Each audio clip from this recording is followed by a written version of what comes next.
Hindi sa motor. Asan yung x-ray niya? Ano dito? Ayan. Kailan ka nadali, Idol? Ano po? Nung 11. October 11? Sige, May tignan natin. 80s. Ayun. Oh, basag yung buto Basag mo. kayo? Basag yung... Ay, pasok kayo dito. Basag yung dulo ng buto mo, Idol eh. Ayan, oh. Nag-crack eh.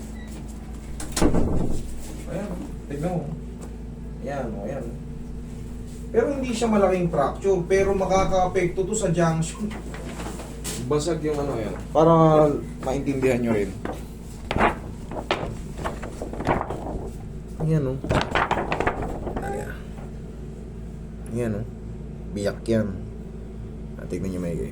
Yan, tignan nyo. Parang may sumubrang pag ano. Dito rin, oh. Yan, oh. Yung umangat na yan, oh. Yan, oh. Parang...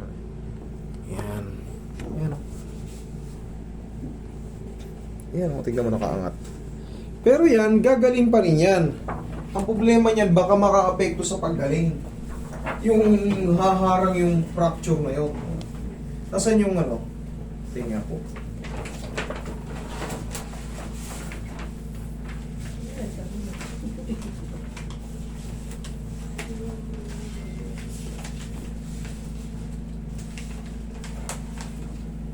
Malaki kasi ang chance na magkaroon ng fracture because of accident.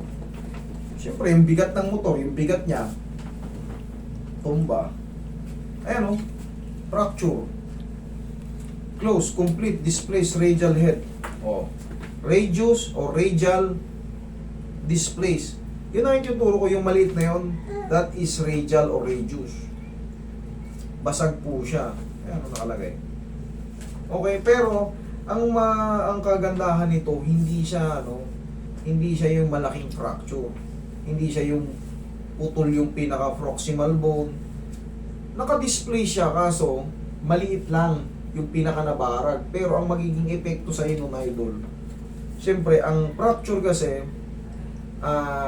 ilang taon ka na? 23. 23 o middle. 1 to 3 months. 1 to 3 months ang duration ng pag-heal ng fracture. Pero ang gagawin natin dyan, i-check ko to kung natutupi o hindi. Kasi pag ganyan, sa loob ng 3 months na hindi mo siya natutupi, titigas na po yun. Titigas na yun. Kaya pagka dumating yung pagkagaling na siya 3 months, kumang na siya. Kumang. Yun ang magiging possibility ng mga nadidisgrasya. Ayan o, fracture ka. Gaya ng sabi ko, Ano hindi po ko... yung ginaganyan yung i-operahan ko, yung mga ganun? Actually, yung ganito kaliit, siyempre, depende sa'yo kung may... Pagka may pera kasi natin is impossible eh. Pa-opera mo yan. Pero yan, yung mga ganito kaliit, pwedeng hindi pa opera. Pwedeng ipa-opera. Pwedeng hindi pa opera. Pero, magdudusa ka lang nga lang ng ano. Baka may sumabit sa susunod na ano. Kasi nga, naka-display siya. Displace of radial head sa left. Ito yung left. Possible na kumano sa'yo. Pero yun nga yung check natin. Kaya nga kayo nandito eh. Pero tiisin mo lang kasi nandito ka sa akin. Kasi nga, yung fracture, basag yung buto mo, automatic may pain. Okay? Ang pinagkaiba naman sa ano, pag sa ospital kayo dinala, siyempre, chikan ka muna ng ano ron. Ng anesthesia.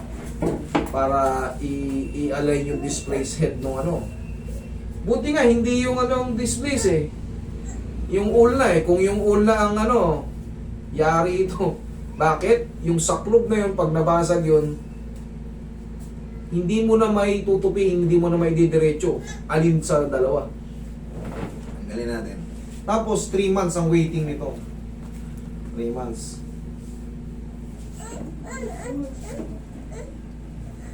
Kailangan kasi, yung oblique mo ayos. Sige nga, oblique. Hingi ka ng pera. Hindi kaya. Yan yung mawawala. Yan yung sinasabi ko. Tingnan mo sa kanan, o, kumanong ka.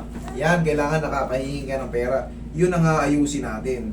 Kasi pag hindi ka nagkakaroon ng oblique position, pag galing yan, sigurado, maping pera. Kumang. Kailangan nga, yan, o, kagaya ng kanan. Ganon, na-oblique. Pero pag hindi na-oblique, tingnan mo, try mo. Try. Oh. Oh. Sa pilitan. Pero, yun ang aayusin natin. So, ipingin magic paw natin muna. Ayan, may mga sugat-sugat pa si sir. Ito'y bunga ng aksidente. Ang mahalaga, hindi basag-basag yung hindi masyadong marami yung fracture mo. Kasi kung maraming fracture to, kumbaga yung malalaki yung crack, hindi ko gagalawin to. Pero nakita ko na yung buong malaking posibilidad, idol, na maganyan mo yan kaso hindi perfect na perfect. Kaysa naman ngayon, ganito lang. Mamaya magaganyan mo na yan, no? Pero hindi pa siya perfect na may lalatag. Bakit? Because of swelling. Because of fracture. Pag may sira ka, 11 ka lang na nadali. Ano palang araw ngayon? 3 buwan ka bang magpapagaling, idol, ha? Pero pag natapos na po ito, magagana po po siya pero hindi sa pilitan na. Yes po. Ang mangyayari niyan, baka mabawasan na ng 2%. Kaysa naman ngayon, pag hindi na natin pinakailaman to, kagaya ng nangyayari ngayon, hindi mo na may gaganon yun. Iusog na natin, tigasan mo lang yung damdamin mo. Pumunta ka rito, kaya mo yan. Pwede pang pao. Kaya mo yan. Ito, may mga tuklap-tuklap pa yung dito. Gaano ba kalakas yung mo? Tumalimbong ka ba? Bali, kumadkad po sa... Kumadkad ka? Hindi ka naman tumama. Hindi ka nabasagan ng mga ulo. Naka-helmet. Very good.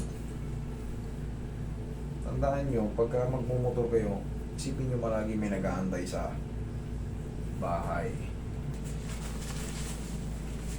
Dito putol to eh. Putol yung x-ray. Dito, may sinabi ba sa'yo? Itong mga sugat mo sa daliri, may fracture din ba dito? Wala. Wala raw? Very good. Sigurado.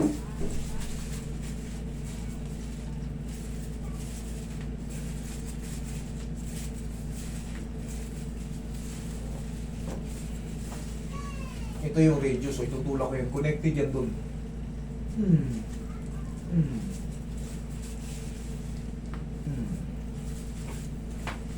Yakapin mo siya, Roy.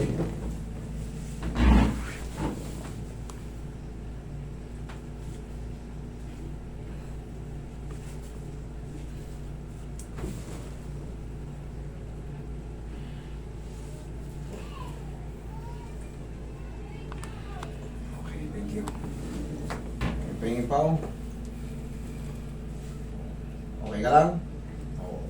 Ayaw mo yan. Yan o. Yan o. Yan o. Konting pihit lang naman yan. Pero kailangan nyo talagang tiisin. Kasi pag hindi nyo yan tiniis, pag galing yan, sorry kayo, talagang komang kayo. Komang.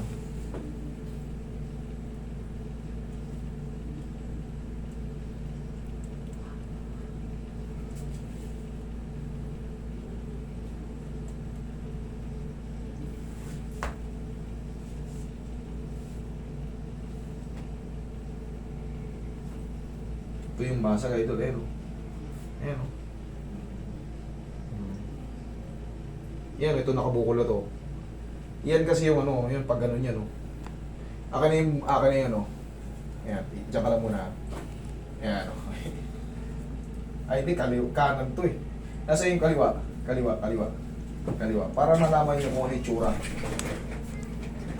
Kasi pinakapanan. Ayan. Yan, ganyan. Ayan, pwede nang tihaya. Ayan, Ayan, para lubusan yung maunawaan. Hawakan mo rito rin sa dulo. Yan. Yan, saktong-sakto. Magkasukot kayo nito. Yan. Ngayon, ano yung nabasag kay sir? Ito, displaced fracture. Complete. Basag to, biyak to, nakaganito.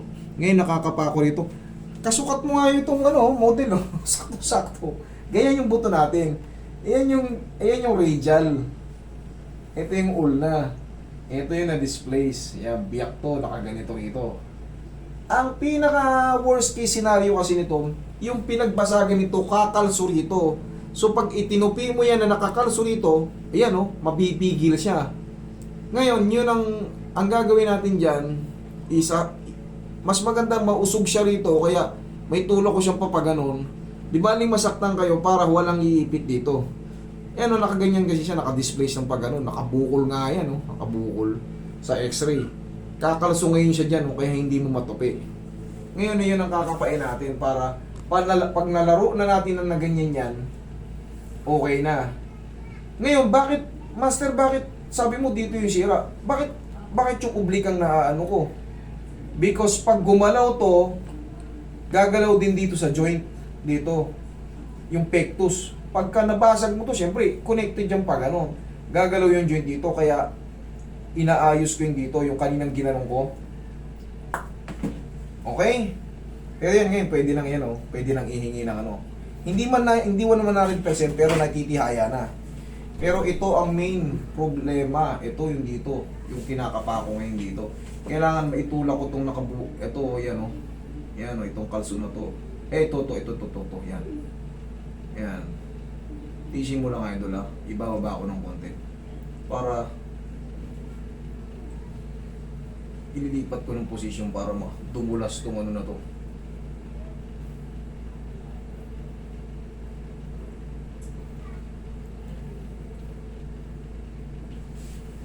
Yakapin mo siya, Roy.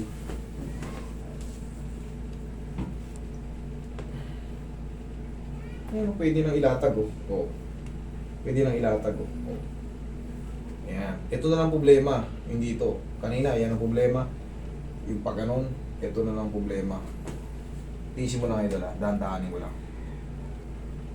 Yan. Kailangan kasi nalalaro yan. Yun. Nararamdaman mo may gumagalaw dito? Connected kasi yun doon.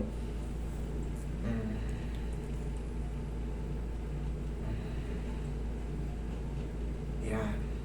Ikaw nga, subukan mo nga. Subukan mo nga. Yan. Yan, para alalayan mo na. Sige. Ikaw nga. Sige. Yung kaya mo lang. Yung kaya mo lang. Yung kaya mo lang. Yung kaya mo lang. Yung kaya mo lang. Yan kasi magiging exercise mo eh. Yan. Okay. Tapos, 3 months. 11 days ka pa lang, 3 months. Pagagalingin pa yung fracture na yun, mami. Pero may chance ha, ito may posibilidad na baka hindi niya ma-perfect yan, pero gagaling. Kasi yan, dapat talaga yan nadidikit. Ayan o, nadidikit na abot niya. Pero baka ang maging posibilidad niyan ganito. Pero hindi ako 100% ano ha, aanuhin ko lang. Kasi baka makarecover, kasi mura pa eh. Antayin muna natin yung 3 months bago tayo mag-decide. Pero yan, naigaganon niya na, yun ang mahalaga. Okay? Tapos ibalik natin to. Ito kasi, mahalaga to. Ay hindi, putulan mo, Roy. Putulan mo. Kasi hindi pwedeng hindi siya nakakaganon. Kailangan dito lang. Kahit huwag nang ilagay yan. Asa na yung ano? Ay, hindi. Ito na. Karton na lang. Ayan, tsaka karton na lang. Gagaling na rin. Hanggang 3 months. Tayo ka nga. Tayo ka nga. Ganun na idol. O. Ano mas komportable? Itong mabigat o yan? O yan. O di parang normal lang ulit. Okay, tapos pilit-pilitin mo lang siyang ano, yung kaninang yan mo. Ngayon kasi, over ano ka pa, kumbaga, ting-ting ka pa kasi basag pa eh. Bagong-bago pa lang eh. Normal lang yun, pero gagaling din yun. Pero pinakamabilis niya, mami, mag-vitamin siya sa sabon para mabilis mo. Ano? Oh. Tapos, madala, ganito ka. Ganito ka. Yan, oh. Kunti-kunti mo. Yan. O, di maluwag naman, di ba? Tapos, pag matutulog ka, pwede mong tanggalin yan kasi may unan ka naman na ron eh. Oh, ganun. O, yan ha. Okay? Pinapatuwa ko siya. O, di mas maganda pakilos. O, yan. Ano nga? O, di parang walang pilay. Ngayon, pag nakita ng mga tao na may ganyan ka, siyempre hindi ka babanggay nun. Eh, katulad yan. Pag nasagi ka na hindi sinadya yan. Okay? Sige, pagaling ka. Antay